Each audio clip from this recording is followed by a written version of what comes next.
All right, let's dive in. Today, we're taking a look at a brand new piece of gaming gear that just dropped. Yeah, the Razer Kishi V3 Pro XL. It's generating some buzz already. Definitely. So we've gathered, the official guide from Razer, a pretty detailed hands-on review from the gamer, and also some early reactions, questions popping up on Reddit. Right. And our goal here is basically to sift through all that and pull out the really important stuff, the features, how it feels to use, what people are saying right off the bat. Exactly. Give you the clearest picture possible of this, well, this big new controller. Consider it your quick guide to the Kishi V3 Pro XL. We're going beyond just specs. We want to get into the design, the actual performance, who it's really for, and, what that initial feedback looks like. And it's super fresh info, too, because, well, it launched literally today, Thursday, June 13th. Right on time. Okay, so let's start at the beginning. What exactly is this thing, the Kishi V3 Pro XL? Okay, so at its heart, it's a telescopic mobile gaming controller. You know, the kind that pulls apart in the middle. Yeah, slides open. Right. And you slot your mobile device in between the two controller grips. It basically turns your device into a dedicated handheld gaming machine. And the XL part is important here, right? Very important. The sources make it clear this isn't just a minor tweak. It's specifically scaled up for larger devices. Tablets, really. Okay. And it's part of Razer's Kishi V3 series, which they're calling their most advanced version yet. That's the line, yeah. It seems to take the features from the existing V3 Pro model, but builds them into a larger frame specifically for tablets. Makes sense, which leads right into compatibility. Size is obviously the big factor here. What kind of devices actually fit? Well, the specs say it's built for tablets, specifically in the 10-inch to 13-inch range, so pretty big ones. 10 to 13 inches, okay. And they give physical dimensions, too. Max thickness of 12.32 millimeters, and that includes the camera bump, which is good they specify that. Yeah, those bumps can be tricky. Definitely. And a maximum length of 282 millimeters. So something like an iPad Pro, which the review mentions, should fit fine. Seems like it. But there was this interesting point in the Reddit thread about a specific tablet. Ah, yeah, the Samsung Galaxy Tab S9 Ultra. What's the story there? Do the sources say if it fits? That's where it gets a little fuzzy based on these initial sources. The review actually says it fits practically any tablet, but not the 14.6-inch S10 Ultra. Okay, so if it doesn't fit the S10 Ultra, maybe the S9 Ultra is also too big, even though it's smaller. That's the implication, yeah. Or at least it casts some doubt. But then you had someone on Reddit wondering, if it fits a 13-inch tablet, maybe it could stretch just a tiny bit more for something like the S9 Ultra. So no definitive yes or no right at launch. Not from these sources, no. It kind of reflects that real-world uncertainty users have with brand new accessories and specific device fits, especially edge cases. You might need to double-check or wait for more people to try it. Good point. Always tricky with so many device shapes and sizes. Okay, assuming your tablet does fit, how does it actually connect? It uses a direct USB Type-C connection, plugs right into the port on your tablet or phone. Which is generally better for gaming, right? Less latency than Bluetooth. Oh, yeah, much lower latency. That's pretty crucial for avoiding lag in games. And it's not just for mobile devices. I saw PC compatibility mentioned. Correct. You can hook it up to a PC with a USB Type-C cable. Worth noting, though, that cable isn't included in the box. You need your own. Ah, okay. Good to know. And when you connect it to a Windows PC... It uses X input. Yeah. Can you break that down quickly? What does that mean for the average player? Sure. Think of X input as, like, the standard language most modern Windows games understand for controllers. It means things should just work, buttons map correctly, features like vibration are supported, usually without needing any special drivers or software. Plug and play, basically. Got it. Simple and reliable. And the OS support seems pretty broad, too. iOS 18 plus E, Android 14 plus E, Windows 11 64-bit plus E, and even Mac OS Sonoma plus E. Yeah, it covers most of the bases you'd expect for gaming on these kinds of devices. All right, let's peek inside the box. What do you actually get for your money? And what are the standout hardware features that make this the most advanced Kishi? Okay, so in the box, you get the controller itself, obviously. Then you get 2 extra thumbstick caps. One set is taller concave, the other shorter convex, so you can swap them out. Options are good. Yeah, and 3 pairs of these interchangeable rubber cushions, plus the usual info guide. But like we mentioned, no USB-C charging cable included. Right, got to bring your own cable. Yeah. Now, the Sticks and Buttons Razer seems to be making a big deal about the tech here, especially the thumbsticks. They really are. They're highlighting these full-size TMR thumbsticks. They also click down for L3 and R3 standard stuff there. But the TMR tech... TMR, what is that? Well, the source material describes TMR that's tunneling magnetoresistance, if you want to get technical, as a step above standard Hall effect sensors. Okay, Hall effect is already known for avoiding stick drift, right? Exactly. Hall effect uses magnets to detect position, which means no physical contact, so no wear and tear causing drift. Razer is claiming TMR is even better, and that this Kishi V3 Pro XL is the first controller on the market using TMR sticks. So, first to market with potentially even more precise and durable sticks. That seems to be the implication. Enhanced precision, maybe even smoother movement, and potentially an even longer lifespan without drift issues. That's a pretty big selling point if it holds up. Definitely, especially for a controller you might be throwing in a bag. What about the other buttons? The D-pad, the face buttons? You get Razer's Mecha Tactile 8-way floating D-pad, and the face buttons A, B, X, Y are also Mecha Tactile. The review actually called them mouse-click face buttons. Mouse click, like clicky. Yeah, apparently they have that really crisp, tactile, almost clicky feedback like a good mouse button. The reviewer seemed impressed, called the feel best in class. Interesting. And I saw it has extra programmable buttons, too, beyond the usual L1, R1, L2, R2. Yes, and these are positioned as sort of pro gamer features. You get 2 extra multifunction bumpers up near L1R1, labeled L4 and R4, and then 2 multifunction paddles on the back, M1 and M2. Okay, 4 extra buttons total, and they're also clicky. Yep, the sources say these use mouse click switches too, so very tactile all around. What's the main advantage of having those extra buttons for someone who maybe isn't a pro gamer? Well, even for casual play, it's about convenience. You can map actions you use a lot, like jumping, reloading, maybe crouching to those back paddles or extra bumpers. It means you don't have to take your thumbs off the main thumbsticks to hit those face buttons. So you can keep aiming while you jump, that kind of thing. Exactly. Allows for quicker reactions, more fluid movement. The sources mention it's a big deal in competitive mobile gaming, especially in places like Asia. Makes sense. Yeah. Now, you mentioned those interchangeable rubber cushions earlier. What's their purpose? Right, you get 3 pairs, A, B, and C. They're designed to help the controller grip different devices securely, even potentially with some thin cases still on. So you swap them out depending on your tablet's size or shape. Pretty much. Type A comes pre-installed. The manual apparently suggests B for tablets and C for Android devices in general, while the review noted they seem labeled for specific iPad fits. The goal is just to get that really snug, wobble-free fit for whatever you're putting in there. Okay, adaptability. What about ports on the controller itself? Can you plug things in? 2 main ports. First, there's that USB Type-C port again. And the sources are really clear on this. It's only for connecting to a PC or for pass-through charging your mobile device while it's in the controller. So charge while you play or connect to PC, but no USB-C headphones or other accessories through that port. Correct. No data other than the PC connection, and no audio. But there is a standard 3.5mm audio jack. The headphone jack lives. It does, and the guide confirms it supports pass-through audio and mic, so you can plug in your regular wired headphones or a headset, and it'll work whether you're connected to your mobile device or using it with a PC.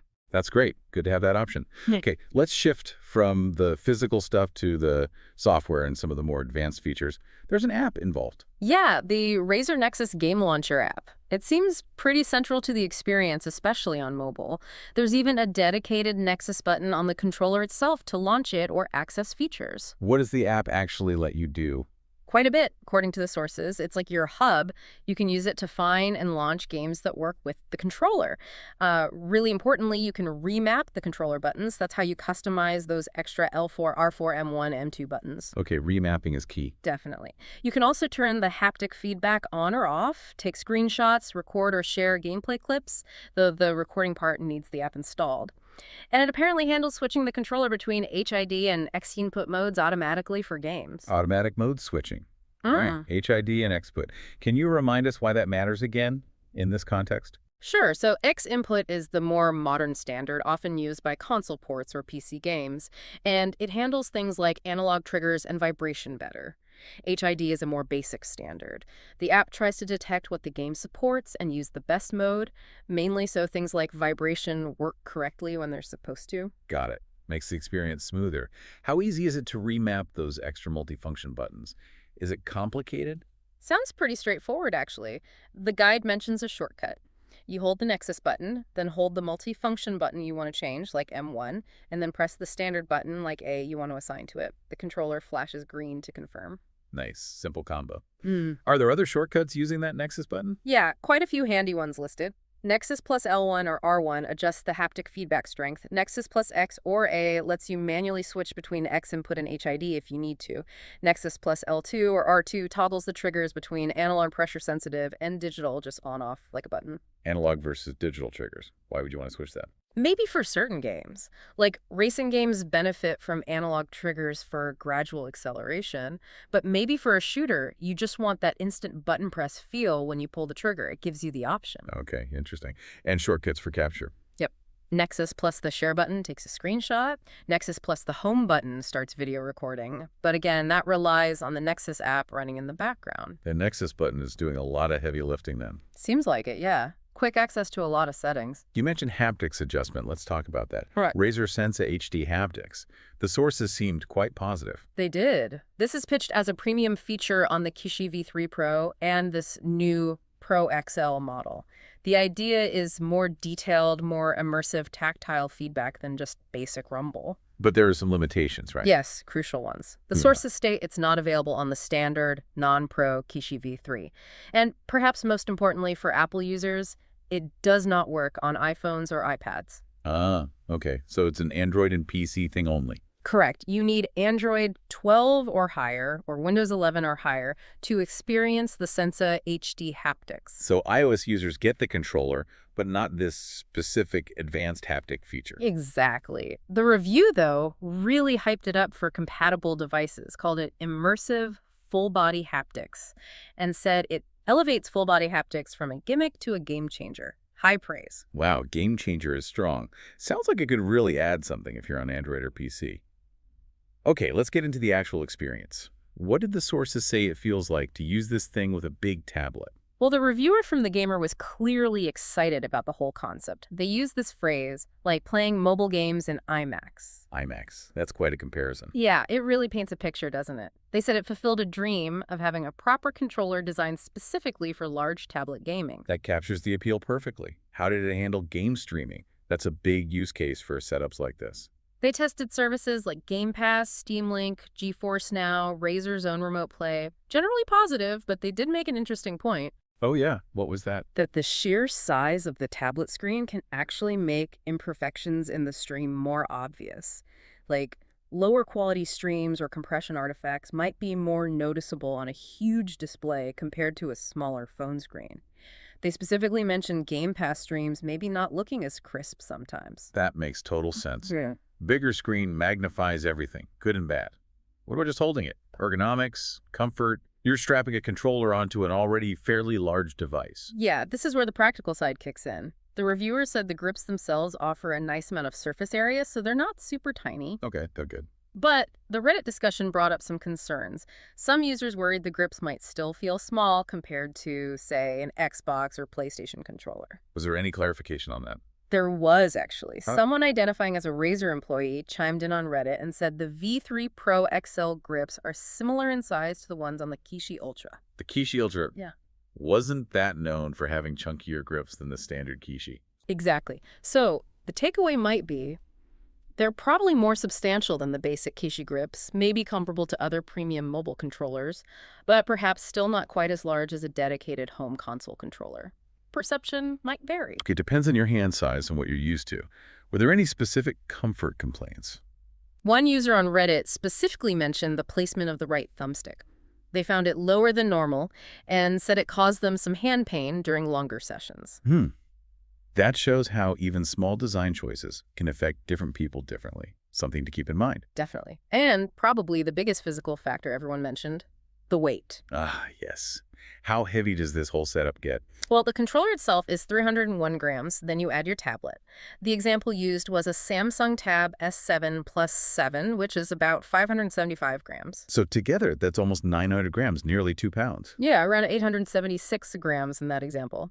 The sources called it a chunky mobile setup. They compared the weight to handheld PCs like the Steam Deck. Wow, that's substantial. It is. The reviewer said holding it is doable, but explicitly stated they wouldn't say it's comfortable for really long play sessions, or especially if you're trying to play lying down in bed or something. Yeah, holding almost a kilo up like that for hours. Yeah. I could see that being tiring. They even joke slightly about the risk of dropping something that heavy on yourself or the floor. It's a real consideration. So that IMAX experience comes with a bit of a workout, potentially. Potentially, yeah. The physical reality of the weight is maybe the biggest trade-off. And the Reddit thread also brought up comparisons to other controllers in this space, right? It did. People mentioned things like the GameSir G8 Galileo, the Easy SMX M15 or M10. They were discussing how those compare in terms of fitting devices with cases on, the feel, some being more like separate Joy-Cons, others aiming for a more unified console grip feel. And weight, presumably. Weight, ergonomics, specific issues too, like someone mentioned trigger problems on one of the competitors. It just shows that the Kishi V3 Pro XL is entering a field where users are actively looking for the best way to game on tablets, and each option has its own set of pros and cons. It really sounds like the core challenge is making that large, heavy tablet feel truly comfortable as a handheld for extended periods. The Kishi V3 Pro XL might have the features, but the physics are still a hurdle. That seems to be the emerging picture from these early sources, yeah. Top-tier tech meets the reality of gravity. Okay, let's quickly cover the cost and launch details. How much does this premium experience cost? The price is set at $189.99 USD. One source mentioned a rough conversion to about $17,200. $200. And how does that compare to the other Kishi V3 models? It's a step up. The standard Kishi V3 for phones is $99. The Kishi V3 Pro for smaller tablets phones is $149.99. So this XL version is another $50 on top of the Pro. A pretty significant premium for the size. Envy those TMR sticks. And it's out now. Yep. Launched today, June 13th. Available on Razer's website and U.S. retail stores. And there was that Apple Arcade offer too. Right. If you buy the Kishi V3 Pro XL, you can get 6 months of Apple Arcade free through the Nexus app. That's double the 3 months offered with the other V3 models. Nice little perk, especially since Apple users miss out on the Sensa haptics. Okay, so let's try to synthesize all this. Based on these initial sources, what's the overall takeaway? Well, the review paints it as like the ultimate tablet controller, fulfilling a niche with really advanced tech.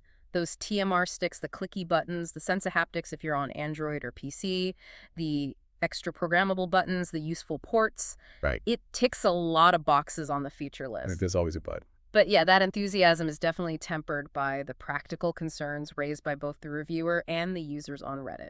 The main things to really consider are the weight it's heavy when combined with a tablet, potential fit issues with very specific large tablets like maybe the S9 Ultra or if you use certain cases, and then individual ergonomic comfort like that comment about the right stick placement or just how it feels over long sessions. So summing it up from the sources, it looks like a very premium, feature-rich controller aimed squarely at serious tablet gamers who want the best tech.